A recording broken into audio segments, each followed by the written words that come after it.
শুভেচ্ছা,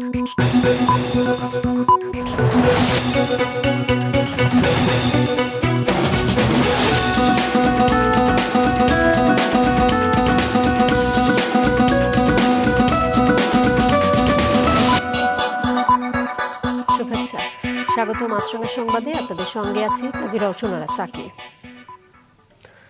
গণ অভ্যুত্থানে মানবতা বিরোধী অপরাধের ঘটনায় ক্ষমতাচ্যুত প্রধানমন্ত্রী শেখ হাসিনা ও সাবেক স্বরাষ্ট্রমন্ত্রী আসাদুজ্জামান খান কামাল সহ ৩ জনের বিরুদ্ধে চতুর্থ দিনের সাক্ষ্য গ্রহণ চলছে।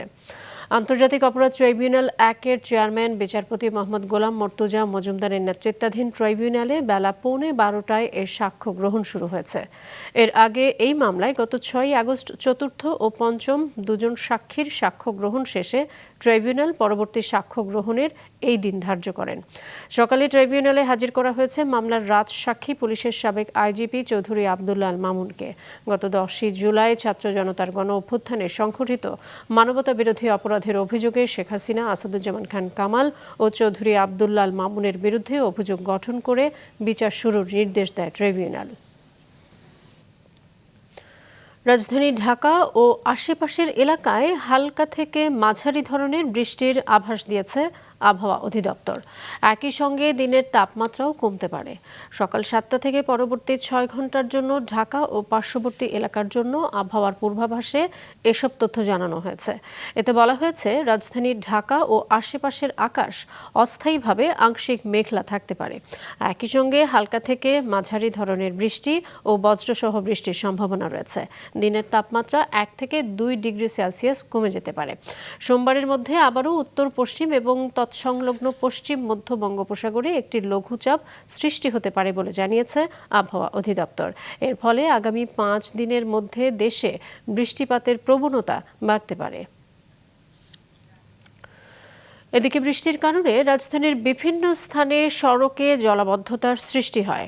এর প্রভাব পড়ে যান চলাচলেও। বনানীতে আছেন আমাদের স্টাফ রিপোর্টার ফাহিয়ান হামিম। আমরা চলে যাব হামিমের কাছে। হামিম, আপনি শুনতে পাচ্ছেন? আপনার কাছে জানতে চাই, এই মুহূর্তে সড়কের অবস্থা আপনি কেমন দেখছেন?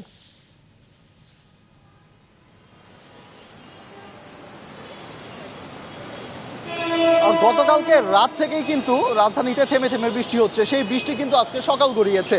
আর যেহেতু আজকে সপ্তাহের প্রথম কর্মদিবস, সেক্ষেত্রে কিন্তু রবিবার এমনিতেই যান চলাচল রাস্তায় বেশি থাকে। এছাড়াও বৃষ্টির জন্য রাজধানীর বিভিন্ন জায়গায় কিন্তু জলাবদ্ধতার সৃষ্টি হয়েছে। এছাড়া সকালে বৃষ্টির জন্য যারা অফিসে যাতায়াতের জন্য বের হতে পারেনি, তারা কিন্তু বৃষ্টি কমার পরে একজোটে সবাই বের হয়েছে। ট্রাফিক বিভাগ আমাদেরকে যেরকমটি জানিয়েছে যে এই দুই কারণেই কিন্তু রাস্তায় সকালবেলা তীব্র যানজটের সৃষ্টি হয়। তবে বেলা যত বাড়ছে সেই যানজট কিন্তু ধীরে ধীরে কমে আসছে। ট্রাফিক বিভাগ আমাদেরকে যেরকমটা জানিয়েছেন যে কিছুক্ষণের মধ্যে কিন্তু এই যানজট পুরোপুরি কমে আসবে। এখনই কিন্তু যানজটের পরিমাণ আমরা সকালের থেকে অনেকটা কম দেখতে পাচ্ছি। সকালে আমরা রাজধানীর বিভিন্ন অংশ ঘুরেছি। মিরপুর, কালশী, ইসিবি চত্বর, বনানী, এই রাস্তাগুলোতে কিন্তু সকালে তীব্র যানজট দেখতে পেয়েছি এবং মিরপুরের কিছু কিছু জায়গায় কিন্তু আমরা জলাবদ্ধতাও দেখতে পেরেছি। তবে সময়ের সাথে সাথে কিন্তু সেই জলাবদ্ধতাও যেরকম কমে যাচ্ছে, সেরকম কিন্তু এখানে যানজটের পরিমাণও কমে যাচ্ছে। তবে সকালে যারা অফিসে গিয়েছেন, তারা কিন্তু একদিকে বৃষ্টি এবং আরেকদিকে যানজট, এই দুইয়ের কারণে কিন্তু তীব্র ভোগান্তিতে পড়েছিলেন। তো আপনি আমার যদি একটু পিছন দিকে দেখতে পারেন যে এখনও কিন্তু রাস্তায় প্রচুর পরিমাণে গাড়ির চাপ আছে, যা কিন্তু অন্য যেই সপ্তাহের শুরুর দিন বা অন্য রবিবারের তুলনায় কিন্তু আজ সেই যানজট বা গাড়ির চাপ কিন্তু অনেক বেশি। তো এই ছিল আমার কাছে বনানী থেকে সর্বশেষ। হামিম, আপনাকে ধন্যবাদ। দর্শক, রাজধানীর সড়কের অবস্থা জানালেন সহকর্মী ফাহিয়ান হামিম। লঘুচাপের প্রভাবে দেশের বিভিন্ন স্থানে মাঝারি থেকে ভারী বৃষ্টি হচ্ছে।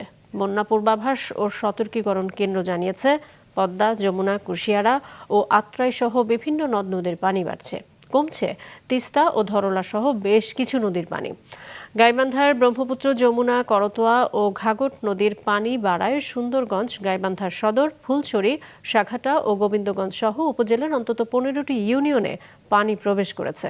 সিরাজগঞ্জে যমুনা নদীর পানি 7 সেন্টিমিটার বেড়ে বিপদসীমার 36 সেন্টিমিটার নিচ দিয়ে প্রবাহিত হচ্ছে। গতরাত থেকে ভোর পর্যন্ত টানা বৃষ্টিতে নোয়াখালী জলাবদ্ধতার অবনতি হয়েছে। এক মাসেরও বেশি সময় ধরে জলাবদ্ধ হয়ে আছে প্রায় প্রতিটি উপজেলার নিম্নাঞ্চল। সড়ক পানিতে তলিয়ে থাকায় ভেঙে পড়েছে যাতায়াত ব্যবস্থা। অপরিবর্তিত রয়েছে যশোরের জলাবদ্ধতা। এদিকে পদ্মার তীব্র স্রোতে মানিকগঞ্জের পাটুরিয়ায় দেখা দিয়েছে নদীর তীর ভাঙন। এরই মধ্যে বিলীন হয়ে গেছে নৌবন্দরের 2 নম্বর লঞ্চঘাট ও ফেরিঘাটের আশেপাশে থাকা ঘরবাড়ি। রাজনৈতিক দলগুলোর কাছে পাঠানো হয়েছে জুলাই সনদের খসড়া। গতকাল সন্ধ্যায় জাতীয় ঐকমত্য কমিশনের পক্ষ থেকে দলগুলোর কাছে তা পাঠানো হয়। এতে সনদের পটভূমি, রাজনৈতিক ঐকমত্য হওয়া 84টি বিষয় এবং বাস্তবায়নের 8টি অঙ্গীকারনামা রয়েছে। বিস্তারিত হাসনাইন তানভীরের রিপোর্টে। বহুল কাঙ্ক্ষিত জুলাই সনদের খসড়া এটি। রাজনৈতিক দলগুলোর মতামতের ভিত্তিতে যা তৈরি করেছে জাতীয় ঐকমত্য কমিশন। একে 3টি ভাগে ভাগ করা হয়েছে। প্রথম ভাগে জুলাই সনদের পটভূমি, সংস্কার ও জাতীয় ঐকমত্য কমিশন গঠন এবং এর কার্যক্রম নিয়ে বলা হয়েছে।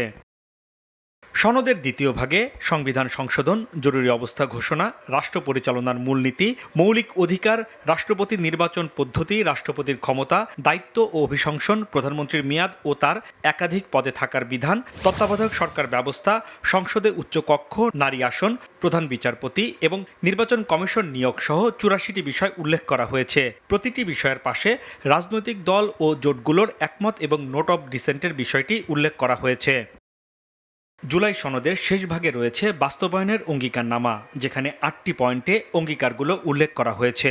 বলা হয়েছে, গণ অভ্যুত্থানের আকাঙ্ক্ষার প্রতিফলন হিসেবে ঐক্যমতের ভিত্তিতে গৃহীত নতুন রাজনৈতিক বন্দোবস্তের দলিল হিসেবে এর পরিপূর্ণ বাস্তবায়ন নিশ্চিত করার কথা। আরও বলা হয়েছে, আইনে অন্য কিছু থাকলেও এই সনদকে প্রাধান্য দেওয়ার কথা। সনদের কোনো বিধান, প্রস্তাব বা সুপারিশের ব্যাখ্যা সংক্রান্ত প্রশ্নের চূড়ান্ত মীমাংসার এখতিয়ার দেওয়া হয়েছে বাংলাদেশ সুপ্রিম কোর্টের আপিল বিভাগের ওপর। আবার একই সাথে বলা হয়েছে, এর প্রতিটি বিধান, প্রস্তাব ও সুপারিশ সাংবিধানিক ও আইনিভাবে বলবৎ হিসেবে গণ্য হবে, যা নিয়ে কোনো আদালতে প্রশ্ন তোলা যাবে না।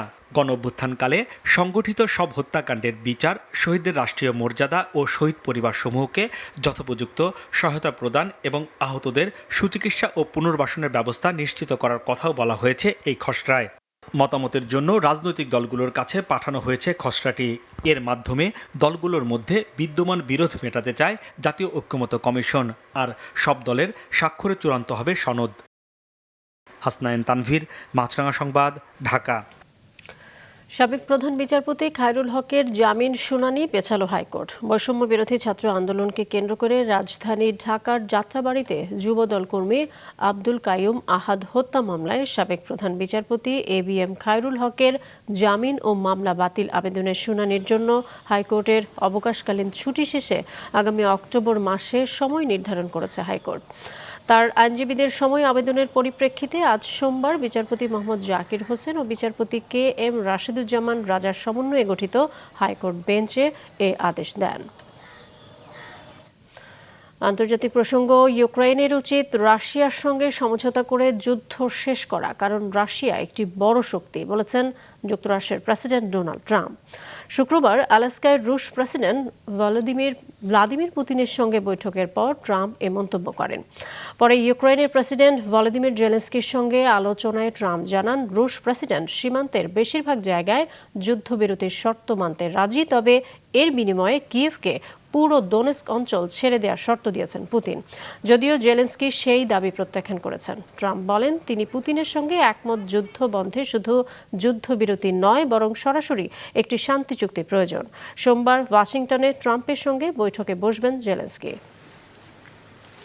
এই ছিল এখনকার মতো। ফেসবুকে আপডেট পেতে ভিজিট করুন মাছরাঙা টেলিভিশনের পেজে। ইউটিউব চ্যানেলেও দেখতে পারেন আমাদের সংবাদ, প্রতিবেদন এবং অনুষ্ঠান। আমাদের পরবর্তী সংবাদ দুপুর 2টায় দেখার আমন্ত্রণ রইল।